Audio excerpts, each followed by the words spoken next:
അദ്ധ്യായം 52 അത്തൂർ മക്കയിൽ അവതരിച്ചത്. 1-ാം വചനത്തിൽ തൂർ പർവ്വതത്തെക്കുറിച്ച് പരാമർശിച്ചതുകൊണ്ടാണ് അദ്ധ്യായത്തിന് ഈ പേർ നൽകപ്പെട്ടത്.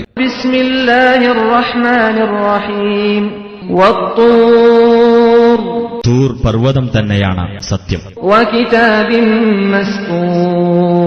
എഴുതപ്പെട്ട ഗ്രന്ഥം തന്നെയാണ് സത്യം.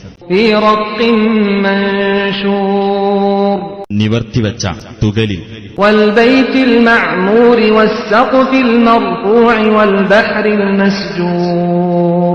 അധിവാസമുള്ള മന്ദിരം തന്നെയാണ് സത്യം. ഉയർത്തപ്പെട്ട മേൽപ്പുര അഥവാ ആകാശം തന്നെയാണ് സത്യം. നിറഞ്ഞ സമുദ്രം തന്നെയാണ് സത്യം. തീർച്ചയായും നിന്റെ രക്ഷിതാവിന്റെ ശിക്ഷ സംഭവിക്കുന്നത് തന്നെയാകുന്നു.